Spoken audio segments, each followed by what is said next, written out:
మనతో పాటు బండి సుధాకర్ గౌడ్ గారు జాయిన్ అవుతూ ఉన్నారు. ఎవరైతే కంప్లైంట్ ఇచ్చారో కాంగ్రెస్ అధికార ప్రతినిధి సీనియర్ నాయకులు.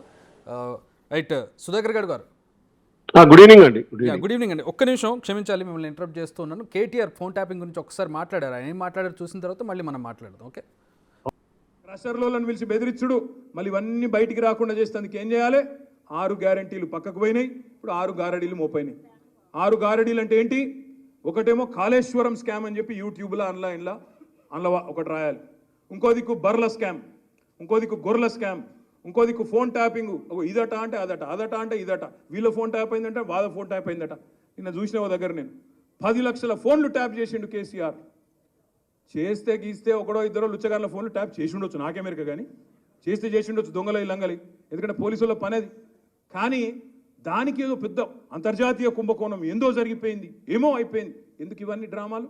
ఎందుకంటే ప్రజల మనసు అటెన్షన్ డైవర్ట్ చేయాలి. ఇవేవి లేవు, అందుకే దాన్ని కవర్ చేయడానికి ఏం చేస్తుండు? ఫోన్ ట్యాపింగ్ అవుతుంది అంటాడు. ఏడవుతుందిరా భయ్, ఏమవుతుంది బయట పెట్టంటే మనకు చెప్పాడు.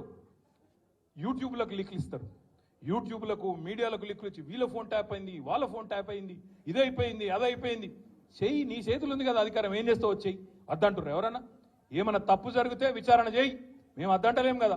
ఎక్కడెక్కడ తప్పులు జరిగినావో ఎవరు తప్పులు చేసినరో వాళ్ళ మీద చర్య తీసుకో. భయపడతాం, ఎవడు కూడా ఇక్కడ భయపడ్డాడు ఎవడు లేనే లేడు. నువ్వు ఎంటిగా కూడా వీకలేవు అనే మాట కూడా నేను విజ్ఞప్తి చేస్తా ఉన్నా. మీరు దయచేసి నేను మిమ్మల్ని కోరేది ఒకటే, మనం వీటికి ఆగం కావద్దు. ఇవేవి లేవు, అందుకే దాన్ని కవర్ చేయడానికి ఏం చేస్తుండు? ఫోన్ ట్యాపింగ్ అవుతుంది అంటాడు. ఏడవుతుందిరా భయ్, ఏమవుతుంది బయట పెట్టంటే మనకు చెప్పాడు. యూట్యూబ్లకు లింక్లు ఇస్తారు, యూట్యూబ్లకు. సుధాకర్ గౌడ్ గారు, ఫస్ట్ టైం ఇది కేటీఆర్ రెస్పాండ్ అవ్వడం ఫోన్ ట్యాపింగ్కి సంబంధించి. అయితే అయి ఉండొచ్చు, ఒకళ్ళిద్దరు చేసి ఉండొచ్చు. వీళ్ళందరూ దొంగలు కదా. దొంగలు ఎవరండి అంటే కాంగ్రెస్ పార్టీ నేతలా, బీజేపీ నేతలా, లేకపోతే రియల్ ఎస్టేట్ వ్యాపారులా, లేదంటే డబ్బు కూడబెట్టుకునే వాళ్ళు ఎవరు? ఎవరు హీరో హీరోయిన్లా? ఎవరు ఇందులో దొంగలు? వాస్తవానికి రాష్ట్ర ప్రభుత్వం అధికారంలో ఉన్నప్పుడు వాళ్ళు ఇష్టారాజ్యంగా వ్యవహరించడానికి ఇది ఒక టెలిఫోన్ ట్యాపింగ్ అనేది ఒక నిదర్శనం.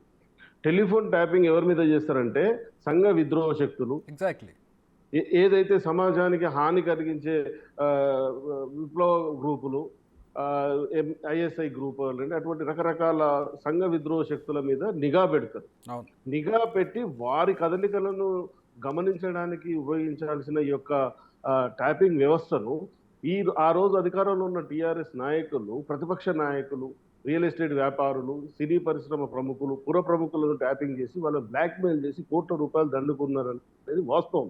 ఈ వాస్తవాలన్నీ బయటికి వస్తున్న క్రమంలో వాటిని జీర్ణించుకోలేక ఫ్రస్ట్రేషన్ తోటి, అసహనంతో, దురహంకారంగా ఇంకా అధికారము ప్రజలు వాళ్లకు చీకొట్టినా కానీ అది గమనించకుండా ఇలా అహంకారం మాటలు కేటీఆర్